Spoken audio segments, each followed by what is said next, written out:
नमस्कार मित्रांनो, मी निवृत्ती पाटील आणि आपल्या सर्वांचे माझ्या यूट्यूब चॅनल न्यूज ऑन इन्फोवर स्वागत आहे। जर आपण माझ्या चॅनलवर नवीन आहात तर लवकरात लवकर सबस्क्राइब करून कमेंट करायला विसरू नका। तर चला मित्रांनो, आजच्या व्हिडिओमध्ये आपण महाराष्ट्र राज्यातील जळगाव जिल्ह्यातील वडनगरी जवळ स्थित बडे जटाधारी महादेव मंदिर या तीर्थस्थळाविषयी माहिती जाणून घेणार आहोत। हे जळगावातून अवघ्या 7 किलोमीटर अंतरावर वडनगरी फाटा या ठिकाणी वसलेले बडे जटाधारी महादेव मंदिर आहे। महादेवाचे तसे तर अनेक रूप आहेत, त्यातीलच एक जळगाववासियांना पाहायला मिळते ते म्हणजे बडे जटाधारी महादेव। या मंदिराचे वैशिष्ट्य म्हणजे 2.5 लाख रुद्राक्षांनी अभिषेक केले जाणारे बडे जटाधारी महादेव मंदिर आहे।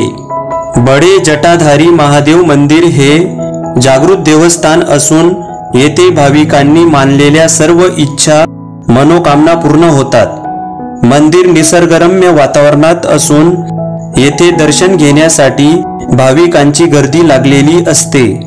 मंदिराच्या सुरुवातीलाच मोठा पिंपळाचा वृक्ष आहे।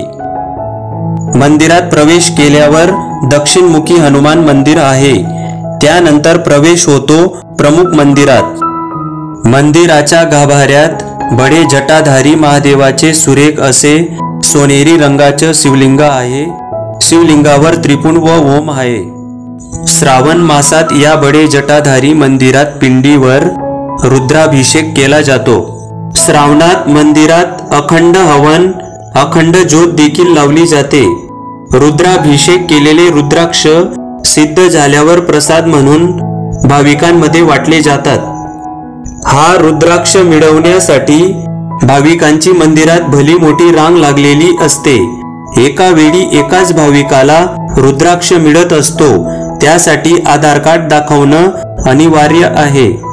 बडे जटाधारी महादेव मंदिराचा कळस 51 फूट उंचीचा असून त्यातील लक्षवेधी बाब म्हणजे या कळसावर 12 ज्योतिर्लिंगांचेही दर्शन होत असते।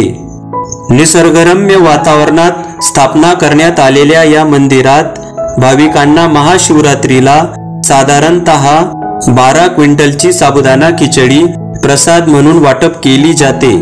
तसेच रात्री भाविकांना 700 लिटर दुधाचं वाटप करण्यात येते।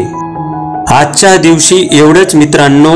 जर तुम्हाला माझी व्हिडिओ आवडली असेल तर लाईक करून शेअर करायला विसरू नका। पुढच्या व्हिडिओत पुन्हा भेटू। धन्यवाद।